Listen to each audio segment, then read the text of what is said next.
Hi, I'm Dar from Dar's Divine Connection, and I'm here today to do a mini lesson on clearing and cleansing yourself and your surroundings. I have come to believe, as many of you have, that everything is energy. We just rub our hands together and we can feel the energy between them. As simple as that. So it follows logically that to establish a nice, clear, solid connection, that if we clear and cleanse the energy, we will have an easier connection with the divine. Perhaps you've even heard the phrase, clear that out of your energy field, or clear what no longer serves you. Or be sure to smudge your home when you move into a new home or before a new baby or after someone dies. And that is the method of clearing and cleansing. I think that it's respectful to follow a ritual. And there's a couple reasons to follow a ritual. I think the biggest one is, respect is one, but I think the biggest one is repetition.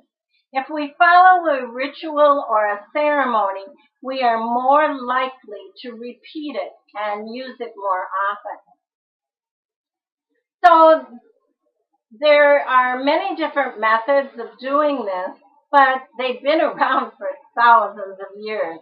In every part of the world, you can see a method of clearing stagnant energy and inviting in the lighter energies to take their place.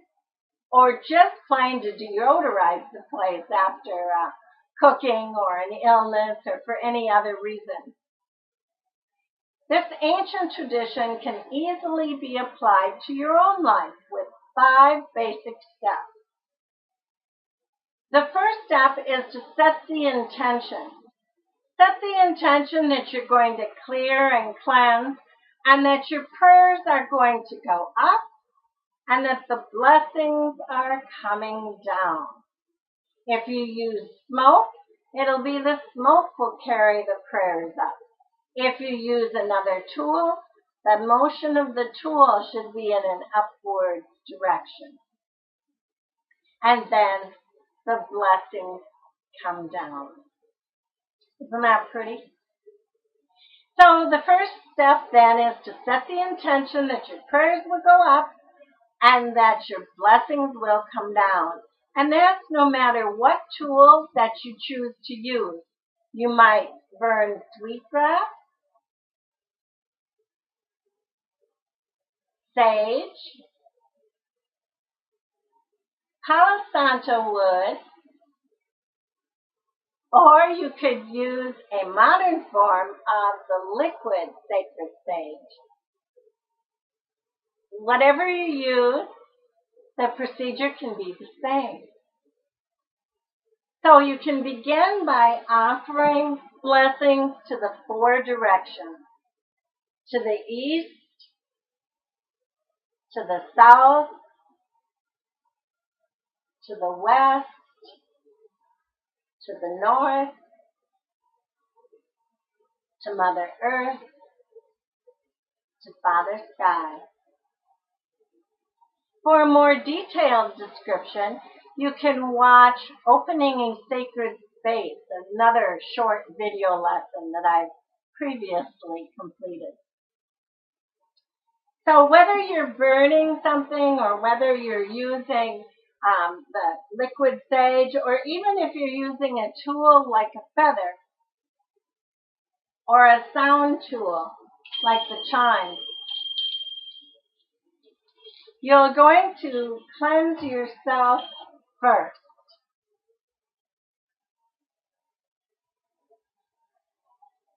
So if you were burning an item, one of the smudge items, you just will cup the smoke and kind of wash your hands and your body with the smoke.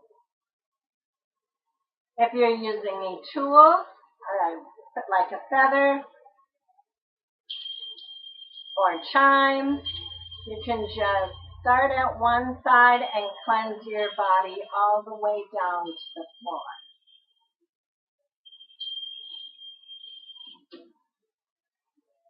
The fourth step is to begin at the opening of your room and then move in a clockwise direction as you clean and clear. So if I were burning sage, for instance, I would just start to move the smoke out from my body now into all the corners of the room, all the way around till I came back to my starting point. And then at my starting point, I'd seal with a figure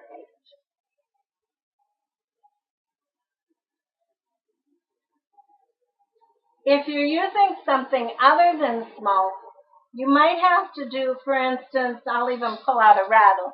If you're using something other than smoke, you're going to want to do all the corners of the room still the same way, starting at the door, all the way around, following step 1, 2, and 3, until in step 4, you're back at the beginning and seal with a figure 8.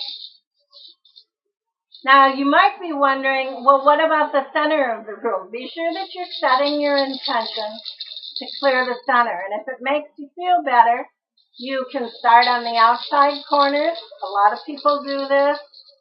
And then they come in until they reach the center of the room. And then they bring all the energy, negative energy down or stagnant energy down and ask Mother Earth to swallow that up. And then they seal the center of the room with a figure 8.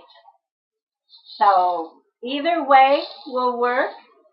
And if you're going to use a drum, of course, it's the same way. If you're going to use a chime, it's the same way. And so then step 5 is we're going to give thanks for the clearing. So giving thanks is always a good thing to do at the end. Now, you've probably seen people use an abalone shell, or they have an abalone shell to burn their sweetgrass or their sage. It's very interesting because that is from Grandmother Ocean. And the abalone shell was quite often found in a different area of the country than actually the smudging was occurring. But it came to that area later. And you can feel free to use an abalone shell, but please use silicone and close up all the holes and then put sand in the bottom so that your hand is protected and you're protected. It's a little better to use just a regular fireproof bowl. But if you want to use an abalone shell, it's just kind of pretty and part of some of the shaman traditions. Now, if you are using sage, sweetgrass, or palo santo, or even some people use bundled cedar, depending on their tradition, be sure that you run that underwater and make sure that it's totally put out. That's just kind of a safety thing. So those are the basic 5 steps that you'll want to first set your intention and visualize prayers going up and blessings coming down and the area being clear. Open to the 4 directions, below and above. Cleanse yourself first with whatever tool you happen to be using. Move in a clockwise direction and seal with a figure 8. And end in gratitude and gratefulness. You've probably seen me even use a feather to finish clearing, like clearing myself. What I like about a feather is that I can hear it snapping. Click, click, click, click. And when the area is clear, it becomes silent. So if you're clearing a room, remember you clear yourself first, and then if you're clearing the room, the feather kind of gives you a little bit of feedback. So isn't that fun? I mentioned sound. The rattle I already used as a sample. You can use the cymbals. You can use a drum. And you clear yourself first. And you just let the sound rain down from the back of the drum.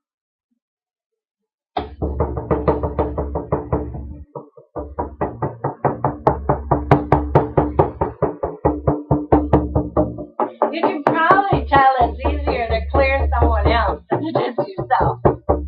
With this size drum anyway. All the way along the body. Up. Coming down.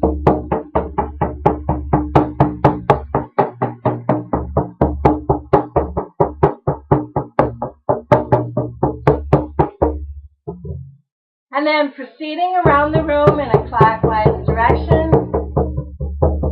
And you can slightly hear the change in the drum beat, and you can drum until that sound sounds clear. Isn't that fun? And then close with your figure 8 as well.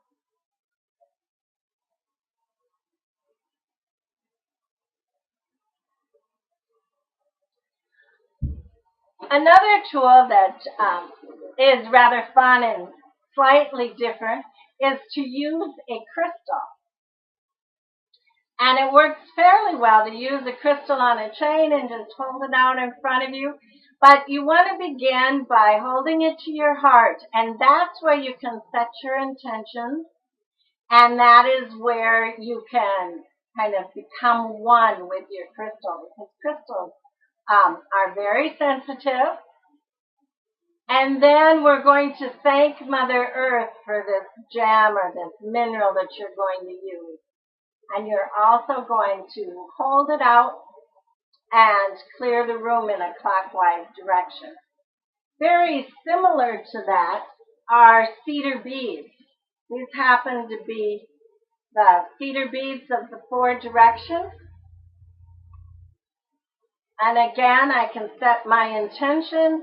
I can offer it to the 4 directions. I can pull it to my heart and bless it. And then I can begin in a clockwise, clear myself first. Clear myself first.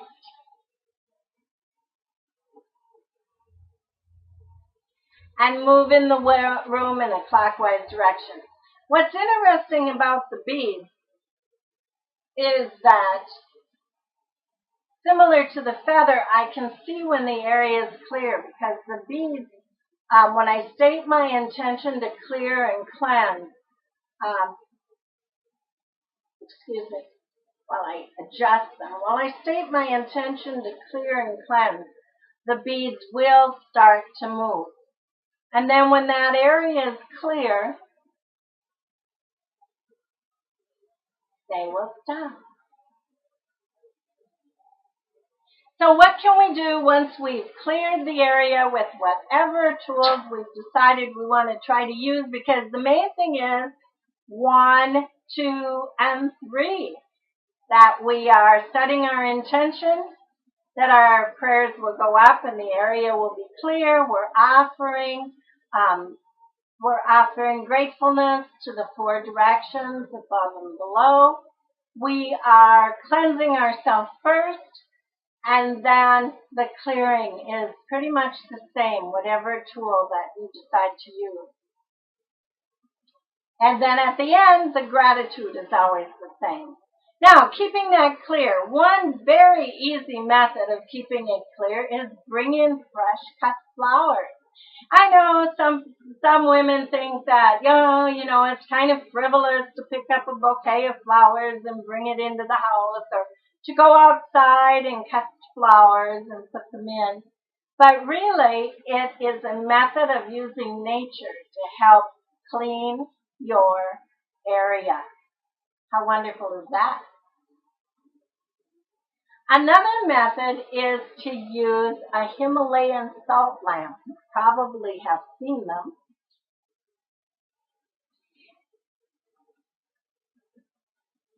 There are about 9 reasons of why to use a salt lamp. Probably more.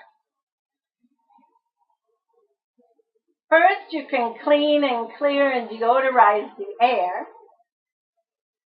Secondly, you can reduce allergens. Third, you can ease any coughing symptoms, kind of the dryness in the air. Fourth, you can raise energy levels. 5, you can neutralize electromagnetic radiation. 6, you can improve sleep, and that would be raising your serotonin level. 7, you can improve mood and concentration. 8, you can reduce static electricity. And 9, it's environmental friendly, and it's a great environmental friendly source of light. So those are 9 reasons to use a salt lamp. I like to actually make my own. I take chunks of Himalayan salt, and I have a couple right here. Chunks of Himalayan salt, and then I put them into a container that I really, really like with a light underneath. And it's still a Himalayan salt lamp. So kind of a fun, creative way to have that. So here's a photo of what that looks like.